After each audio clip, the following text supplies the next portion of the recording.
नमस्कार दोस्तों, कहानियों की श्रृंखला में आज सुनेंगे चित्रा मुद्गल जी की कहानी तकिया। लेकिन उससे पहले मेरा आपसे विनम्र अनुरोध है कि अगर मेरे द्वारा सुनाई हुई कहानियाँ आपको अच्छी लगती हैं तो मेरे चैनल को सब्सक्राइब ज़रूर करें, लाइक करें और अपने दोस्तों और परिचितों में शेयर भी करें। बेल आइकन दबाना बिल्कुल भी ना भूलें। आज सुनिए तकिया। घर में मार्गरेट का एकाध छूट गया सामान या अनावश्यक मानकर छोड़ दिया गया सामान उसे यानी शिप्रा मिश्रा को चर्च को लौटाना ज़रूरी लगा।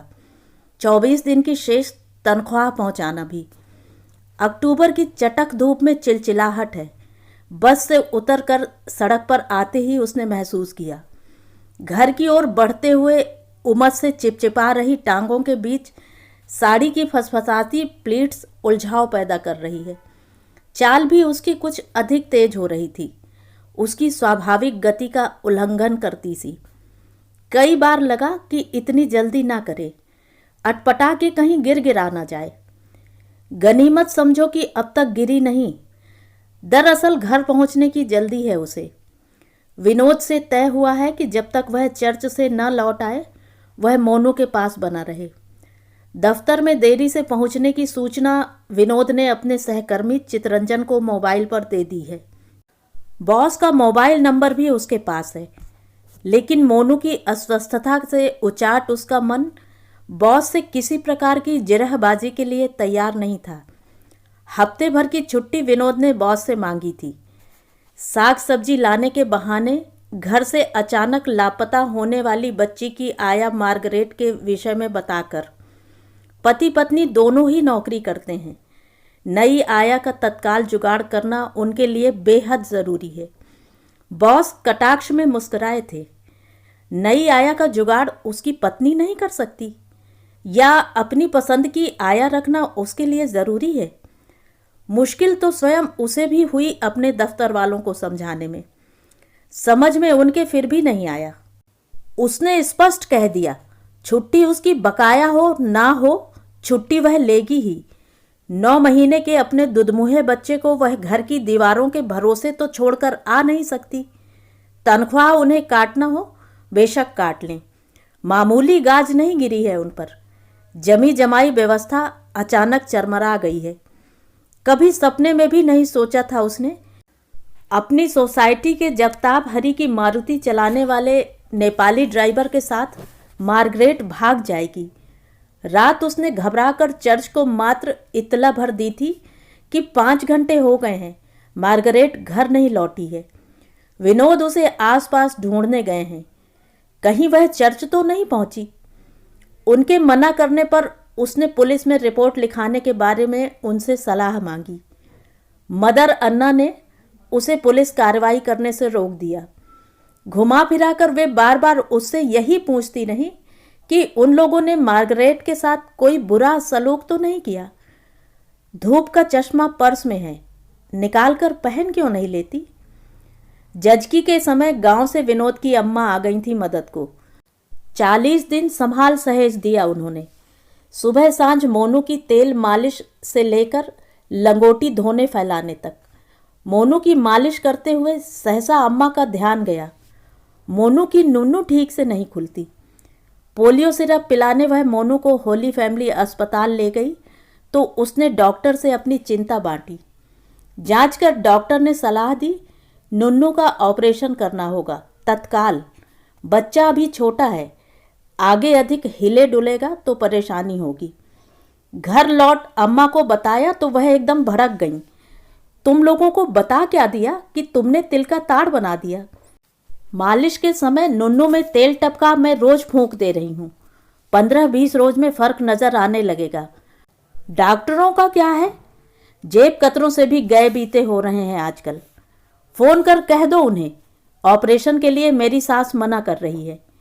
20 रोज बाद डॉक्टर ने नुन्नू में आए फर्क को देखा तो एक बारगी चकित हो उठे। दोनों का बहुत मन था अम्मा उनके पास रुक जाएं। अम्मा न मानी। खटिया लगी उनकी सास को सेवा की जरूरत है। दुल्हन नौकरी छोड़ क्यों नहीं देती? अपनी पढ़ाई लिखाई का उपयोग बाद में भी तो कर सकती हो। अम्मा ने ठेना मारा था। उन्हें जवाब नहीं दे पाई। 7,000 घर का किराया देना होता है। घर केवल उनके बेटे की कमाई से नहीं चल सकता। शहर में रहना है तो इन्हीं स्थितियों में बच्चा पैदा करना होगा और उसे पालना पोसना होगा नौकरों या क्रेच के भरोसे। दादी के पुचकारते ही फिक्क से हंस पड़ने वाला पोता भी अपनी दादी को शहर से बांध नहीं पाया। 1.5 साल ही दादी साथ रह जाएं तो बहुत कुछ संभल सकता है। यह भी नहीं कि घर पर रहकर आय का कोई अन्य विकल्प उसने सोचा नहीं। पेट से होते ही पूछताछ भी की, कानूनन हाथ बंधे पाए। किराए के मकान में रहकर ना आप घर में क्रैच खोल सकते हैं, न ट्यूशन की कक्षाएं चला सकते हैं। सोसाइटी आपत्ति उठा सकती है। अपना घर फिलहाल सपना है, डरावना सपना। कर्ज लेकर मकान बनाने की योजना के तहत मोनू का जन्मना 3 वर्षों से स्थगित होता रहा था। एक रोज अड़ गई वह, ऐसे नहीं जी सकती। मकान का डॉल नहीं बैठ रहा तो वह मां बनने से क्यों वंचित रहे। सलाह हुई, अम्मा के गांव लौटने से पहले आया का प्रबंध हो जाना चाहिए। अपने रहते अम्मा उसे सब बता समझा देंगी। उनकी सीख से वह मंझ संवर जाएगी। गेट के चौकीदारों से लेकर अड़ोस पड़ोस ने उनके आग्रह पर खासी मुस्तैदी दिखाई। बूढ़ी जवान समेत 6-7 बाइयों को अम्मा ने देखा परखा। न उन्हें कोई जची, न उसे और विनोद को जमी। दफ्तर में उससे वरिष्ठ शालिनी मजूमदार ने फोन पर सुझाया, तनख्वाह दोगुनी अवश्य होगी, मगर फला चर्च के अनाथाश्रम से उसे इतने छोटे बच्चे को संभालने के लिए अच्छी और विश्वसनीय आया मिल सकती है। चर्च के साथ अनुबंध होगा, शर्तों का सख्ती से पालन करना होगा। 4 छुट्टियां देनी होंगी। ज्यों-ज्यों अम्मा के गांव जाने की तारीख में से एक-एक दिन घटता, उसकी सांस डूबने लगती। उसकी जचकी की छुट्टियां भी खत्म होने को थीं। जाने की तारीख अम्मा किसी हाल में आगे बढ़ाने को राजी नहीं थी। उसकी ऊब चूब होती मना स्थिति को संबल दिया चर्च ने। अम्मा को गाड़ी में बैठाने से 3 रोज पहले जीसस ने उसकी प्रार्थना सुन ली और मार्गरेट चर्च से घर आ गई। आते ही उसने अम्मा द्वारा गांव से मांग जांच कर लाए बच्चों के पुराने कपड़ों में सजे, सिर पर झालरों वाला उन्हीं के हाथ का सिला कंटोप पहने, गुलाबी रुई के लोंदे से मऊ मऊ मोनू को रीझ कर गोद में उठा लिया और लगी तड़ातड़ चूमने। ओ माय गोलू मोलू बाबा, सो स्वीट। अम्मा गदगद हो आश्वस्त हुई। गदराई मार्गरेट के सांवले गाल पर छप गई काजल की डीठ को उन्होंने आंचल बढ़ाकर पोंछा। मोनवा के माथे पर बिना नागा काजल की डीठ लगाना न भूलना छोरी। अरे रे, बच्चे को ऐसे पकड़ते हैं, सिर के नीचे बाहें दे। अम्मा का प्रशिक्षण शुरू हुआ। उसकी धुकपुकी ने राहत पाई। मार्गरेट के उछाह से यही लगा ससुराल से बेटी जैसे अपने नैहर लौटी हो सालों साल बाद। अचरज तब कम नहीं हुआ जब निर्धारित छुट्टी पर भी उसने चर्च जाना आवश्यक नहीं समझा। दूध उसे होता नहीं था, मोनू को ऊपर का पिलाना पड़ता था। हरीरा पिला और सोठैला के लड्डू खिला अम्मा उसकी छातियों में दूध उतरने की राह देखती रहीं, पर दूध ना उतरा। अम्मा का चेहरा उतर गया। जब तक अम्मा रहीं, अपने पोते को अपने पास सुलाती रहीं। अम्मा के सामने मार्गरेट भी मोनू को एक रात अपने पास सुलाने को ललकी। उसे लगा अम्मा मार्गरेट का अनुनय कभी स्वीकार नहीं करेंगी, मगर अम्मा ने उसे और विनोद को विस्मय में ढकेलते हुए मार्गरेट को अनुमति दे दी। अम्मा के जाने के अगले रोज मार्गरेट ने उसकी गोद में सो गए मोनू को ले जाकर अपने तख्त पर सुला दिया। विनोद उससे घंटे भर तक वितर्क करते रहे। अम्मा अपने पास मोनू को सुलाती थीं या नहीं, किस लिए? ताकि उनके रहते वह कुछ दिनों और आराम कर ले। 40 दिन का आराम कोई आराम नहीं हुआ, सुस्ताना भर हुआ। मालिश वाली उसने ऊपर से छुड़ा दी है। कमर दर्द का रोना वह रोती ही रहती है।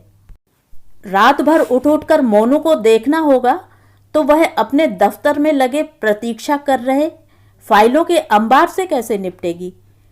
तुम्हारे काम की जिम्मेदारी उठा रहे मिस्टर अखिलेश वर्मा ने तुम्हारे हिस्से का कोई काम निपटाया होगा, तुम्हें विश्वास है? जो भी हो, अम्मा की बात और थी। दादी के पास सोता था मोनू अपनी। विनोद ने झुंझलाहट दबाई। रात मार्गरेट मोनू का ठीक से ख्याल न रखती तो क्या हम चैन की नींद सो पाते? क्या हमें सोने देते हमारे नन्हे बरखुरदार? दोनों हाथों की उंगलियां एक दूसरे में उलझाए वह द्वंद्व से उबरने छिटकने की कोई चौखट तलाश रही थी। जानता हूं, रात को कई बार तुम उठकर मोनू को देखने गई थी। 2000 रुपए तनख्वाह, ऊपर से रहना खाना दवा दारू, मामूली रकम नहीं दे रही तुम मार्गरेट को। अरे उसका कुछ तो फायदा उठाओ। नहीं उठाना चाहती तो दिन भर के लिए कोई नई आया ढूंढ लें। शाम को घर में दाखिल होते ही उसकी छुट्टी हो जाएगी। 700-800 में काम निपट जाएगा। पैसे पेड़ पर नहीं उगते मैडम। उसके भीगे उच्छ्वास ने विनोद को सतर्क किया। गांव में सम्मिलित परिवारों में कौन से बच्चे माँ की गोद में पलते हैं। सौर से निकलते ही अम्मा चूल्हे चौके में लग गई थीं। जानती हो मुझे किसने पाला? ताया जी ने। बड़े दिनों तक मैं अम्मा को बघेली वाली दुल्हन कहकर ही पुकारता रहा। सब कुछ सुव्यवस्थित चलने लगा। कान उसके फिर भी नहीं सोते थे। मोनू की हल्की सी ची चा सुनाई पड़ते ही वह चादर फेंक झपटती हुई मार्गरेट के कमरे में जा पहुंचती। 0 पावर की रोशनी में वह देखती मोनू के मुंह में दूध की बोतल दिए मार्गरेट उसकी ओर करवट भरे उसकी पीठ थपक रही है। नियम बना लिया था उसने। सुबह दफ्तर के लिए निकलने से पहले मोनू की मालिश कर उसे नहला धुलाकर काजल टीका करके ही निकलती। रात मालिश करके ही सुलाती। नुन्नू में तेल टपकाना न भूलती। न सुलाते हुए लोरी गाना, नन्ही परी सोने चली हवा धीरे आना। विनोद चुटकी लेते, दूसरी लोरी खोजो या परी पैदा करो शिप्रा। मार्गरेट के जाने की रात से ही अचानक मोनू की तबीयत बिगड़ गई। रात आंखों में ही कटी। मोनू को गोद में उठाए सुबह डॉक्टर के पास दौड़ी। बताया उन्हें गोदी में चिपका रहता है लेकिन बिस्तर पर लिटाते ही चीखें मारकर रोने लगता है, जैसे दर्द घुमड़ घुमड़ कर नन्ही जान को चैन न लेने दे रहा हो। मोनू की तकलीफ उससे बर्दाश्त नहीं हो पा रही थी। हाथ पांव थर्राते। जैसे ही मोनू चीखें मारना शुरू करता उसकी दहलन धारोधार आंखों से पिघलने लगती है। मासूम बोल नहीं सकता, आंखों की भाषा से दर्शा नहीं सकता। कष्ट समझ में आए तो कैसे? अम्मा के बताए घरेलू नुस्खे वह रात भर आजमाती रही। भुनी हींग घोल घुट्टी पिलाई, अजवाइन की पोटली गरमाकर पीठ छाती की सिकाई की। पहेली अबूझ बनी रही। कुछ करें डॉक्टर साहब? वह लगभग गिड़गिड़ाई थी। उस डॉक्टर के पास भागना व्यर्थ गया। बच्चे का पेट उन्हें चढ़ा हुआ नहीं लगा। फिर भी उन्होंने कॉलिक एड ड्रॉप्स लिख दी, उसके संशय पर कि कहीं मोनू के कान में दर्द तो नहीं। डॉक्टर ने नाक में नेजीवियोन ड्रॉप टपकाने के लिए कहा। नाक में डाली गई दवा कान में असर करेगी। घबराकर उसने मोनू को होली फैमिली अस्पताल ले जाने का निश्चय किया। मोनू वहीं पैदा हुआ था। वहां नए आए प्रसिद्ध बाल रोग विशेषज्ञ डॉक्टर सीपी मेहता अमेरिका से डिग्रियां लेकर आए थे। उनका समय बड़ी मुश्किल से मिला। स्वस्थ दिखते मोनू का हाल सुनकर डॉक्टर मेहता चिंतित हो गए। अनेक परीक्षण लिख दिए उन्होंने।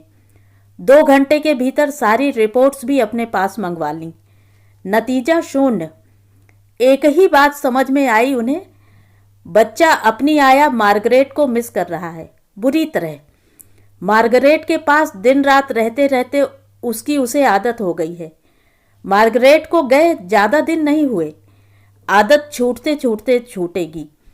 बिस्तर पर लिटाते ही मोनू की नींद उचट जाना, सहसा चिहुक कर चीखें भरने लगना स्वयं उन्हें विस्मित किए हुए था। गोदी में सोए बच्चे को आप झटके से तो बिस्तर पर नहीं सुलाती मिसेस मिश्रा। नहीं तो वह माँ होकर इतनी क्रूर कैसे हो सकती है। उसके मना करने के उपरांत विचारमग्न डॉक्टर मेहता ने उसे यह कहकर चौंका दिया कि वे उसके घर आना चाहते हैं, उस बिस्तर को गौर से देखना चाहते हैं जहां वह मोनू को अपने साथ सुलाती है। मार्गरेट के पास बच्चा जिस बिस्तर पर सोता था उस जगह उसे दोबारा सुलाकर देखा आपने। उठती हुई वह कुर्सी पर पुनः टिक गई। देखा, डॉक्टर साहब का आशय भांप उसने जवाब दिया। वहां लिटाते ही ठीक उसी तरह से रोने लगा। मच्छर बिल्कुल नहीं है, वैसे भी सुलाते ही मैं इसकी छतरी वाली मच्छरदानी से इसे ढक देती हूँ। हर हफ्ते फ्लिट करती हूँ, कीड़े मकोड़े नहीं है मेरे घर में। ओके। डॉक्टर ने अपने होंठ सिकोड़कर उसकी आंखों में देखा। कल दोपहर हॉस्पिटल से निकलते हुए मैं आपके घर आना चाहूँगा, 3 साढ़े 3 के बीच। पता लिखवाएं। आगे डॉक्टर मेहता से कुछ और पूछने की हिम्मत नहीं हुई उसकी। सोसाइटी के गेट में दाखिल होते ही उसने उड़ती नज़र कलाई घड़ी पर डाली। सीढ़ियाँ चढ़ते हुए मोनू के रुदन को टोहा। चीखें ढूंढे नहीं मिली। निश्चय ही विनोद मोनू को गोद में लिए टहल रहे होंगे। राहत कम नहीं कि वह अनुमानित समय के भीतर चर्च का काम निपटाकर लौट आई है। घर में घुसते ही वह मोनू को अपने जिम्मे ले विनोद को तुरंत दफ्तर रवाना कर देगी। डॉक्टर मेहता 3 साढ़े 3 के बीच घर आएंगे। खत्म हुई कॉफ़ी खरीद लाई है, संग भुने हुए काजू का पैकेट। शायद डॉक्टर मेहता को कॉफ़ी पसंद हो। काली कॉफ़ी के 2-4 घूंट भरकर डॉक्टर मेहता ने मार्गरेट का कमरा देखा। तख्त पर बिछा हुआ गद्दा पुराना है। हाथ फिराते ही जगह जगह बटुरी हुई रुई को अनुभव किया जा सकता है। मार्गरेट के पास सोए हुए कभी इसे इस कदर रोते देखा? गोदी में सोए मोनू की ओर डॉक्टर मेहता ने इशारा किया। कभी नहीं। चलिए आपका कमरा देखें। डॉक्टर मेहता उसके पीछे हो लिए। घर अच्छा है, साफ सुथरा, हवादार, उजास भरा। सज्जा साधारण होकर भी सुरुचिपूर्ण है। अपने कमरे में ले जाकर उसने डॉक्टर मेहता को अपना पलंग दिखाया। बाईं तरफ पति विनोद सोते हैं, उनकी बगल में वह, उसकी बगल में मोनू। पलंग दाहिनी ओर दीवार से सटा हुआ है। उधर से बच्चे के गिरने का डर नहीं, इसीलिए उस ओर सुलाती है मोनू को। मार्गरेट को किन चीज़ों का शौक था? डॉक्टर मेहता ने मोनू की सोने की जगह यानी बिस्तर के ऊपर उसके छोटे से बिस्तर को सरकाकर हथेली फिरा नीचे के गद्दे को उसी प्रकार टोहा जैसे मार्गरेट के गद्दे को टोहा था। गद्दा मुलायम है। मार्गरेट को मांस मछली खाने का बहुत शौक था, रेडियो सुनने का भी। उसका दिल लगाए रखने के लिए मैंने उसे अपना छोटा सा ट्रांजिस्टर दे दिया था। जगने से लेकर सोने तक वह एफएम लगाकर गाने सुनती रहती थी। विनोद स्वयं मांस मछली खाते हैं, अपने और मार्गरेट के लिए बाहर से बंधवा लाते थे। ट्रांजिस्टर है? जी, छोड़ गई है। ले आएं और इधर बच्चे के सोने की जगह पर लगा दें। यह बताएं किस स्वर में गाने सुनना पसंद करती थी मार्गरेट? हमारे कमरे में गाने के बोल स्पष्ट सुनाई नहीं पड़ते थे। ट्रांजिस्टर ऑन कर दें। स्वर उतना ही रखिए जितना मार्गरेट रखती थी। मोनू को गोदी में लिए हुए झुककर उसने ट्रांजिस्टर ऑन कर दिया। गाना बजने लगा। लता जी परख फिल्म का गाना गा रही थीं। ओ सजना, बिस्तर पर बच्चे को लिटा दें। वह हिचकिचाई। गोदी से उतारकर बिस्तर पर लिटाते ही डॉक्टर साहब वह चीखें भरकर रोने लगेगा। यही मैं देखना चाहता हूँ। मन ही मन मार्गरेट को कोसते हुए उसने मोनू को आहिस्ता से उसकी जगह पर लिटा दिया। वही हुआ जिसकी आशंका थी। नींद से उचट मोनू हाथ पैर कपाते हुए चीख चीख कर रोने लगा। लता जी के सुरीले स्वर का उस पर कोई असर नहीं हुआ। विचलित हो वह मोनू को उठाने के लिए लपकी। डॉक्टर मेहता ने उसे बरज दिया। वे स्वयं बिस्तर से टिक गए। झुककर उन्होंने रोते हुए बच्चे को करवट देकर थपकाया। ठपकाते हुए दूसरा हाथ लंबा कर सिरहाने लगे पति पत्नी के तकियों को करीब खींच लिया। एक तकिया उन्होंने बच्चे की छाती से चिपका दिया, उसकी नन्ही बाह को तकिए के ऊपर टिका दिया। दूसरा तकिया उन्होंने उसकी पीठ से सटा दिया। तकरीबन 5 मिनट वह बच्चे के रोने की परवाह किए बिना उसे थपकाते रहे। अचरज, एकाएक बच्चा गहरी नींद में सो गया। वह अवाक। डॉक्टर मेहता बच्चे के ऊपर से हाथ हटा उसकी ओर मुड़े। बच्चे को कुछ नहीं हुआ मिसेज मिश्रा, उसे केवल माँ की छाती की गर्माहट चाहिए। काम में उलझी आया मार्गरेट ने उसे तकिए की गर्माहट सौंपी। बिना तकिए के बच्चा भला कैसे सो सकता है?